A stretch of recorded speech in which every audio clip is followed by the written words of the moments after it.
Hello guys, welcome back to YouTube channel electrical stuff for you. दोस्तों, आज की इस वीडियो में हम बात करेंगे कि अगर आपके पास एक सिंगल फेज 5 एचपी की मोटर हो तो उसको आप कितने एम्पेयर का एमसीबी लगाएंगे।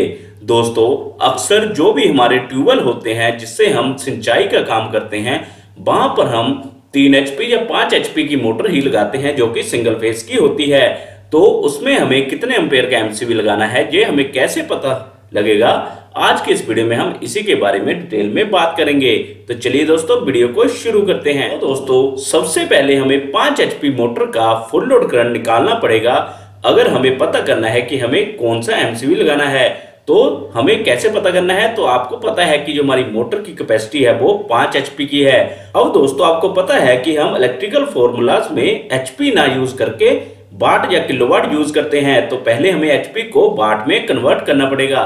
तो वो कैसे करेंगे, आपको पता है कि 1 एचपी में 746 वाट होते हैं। तो अब जो हमारी मोटर है वो 5 एचपी की है, तो सिंपल हम 5 को गुना कर देंगे 746 से, तो हमारे पास आ जाते हैं 5 एचपी में 3730 वाट। ठीक है दोस्तों। अब दोस्तों, हमें करंट निकालना है तो हम फॉर्मूले का यूज करेंगे, current is equal to power divided by voltage into power factor. अब यहाँ पर जो पावर है ये 3730 वाट है, और जो वोल्टेज हम सिंगल फेज में यूज करते हैं वो हम 220 वोल्ट यूज करते हैं।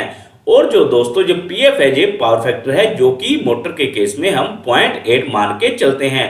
ठीक है। अब हमारे पास सारी की सारी वैल्यूज आ गई हैं। अब हम इस फॉर्मूले में इन वैल्यूज को डालेंगे, तो हमारे पास आ जाएगा current is equal to 3730 divided by 220 into 0.8। ठीक है।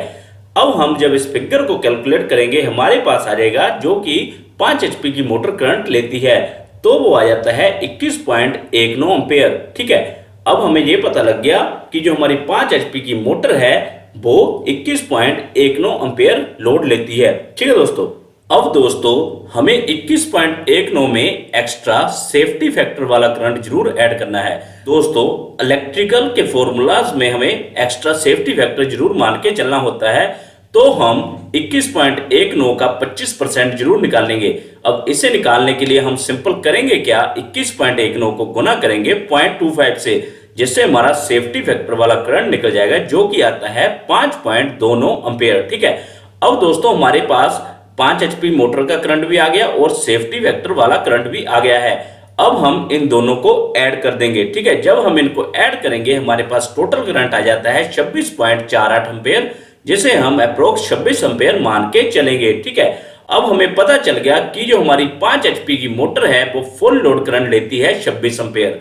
अब दोस्तों, ये हमारे पास एमसीबी की करंट कैरिंग कैपेसिटी है जो कि बाजार में अवेलेबल है। यहाँ पर 1 एम्पेयर से लेकर 100 एम्पेयर तक आपको करंट कैरिंग कैपेसिटी मिल जाएगी। अब हम दोस्तों इस लिस्ट में से चेक करेंगे कि हमें अपनी मोटर के लिए कौन सा एमसीबी लगाना है। तो दोस्तों, आपको पता है कि जो हमारा करंट है वो 26 एम्पेयर है। तो अगर इस लिस्ट में देखें तो ये हमारे पास एक 25 एम्पेयर वाला एमसीबी है। बट दोस्तों, हम इसे नहीं यूज कर सकते क्योंकि ये 26 एम्पेयर से कम है। अगर हम इसे यूज करेंगे तो मोटर स्टार्ट होने पर जब जर्क लोड लेगा तो ये एमसीबी ट्रिप करता रहेगा। ठीक है।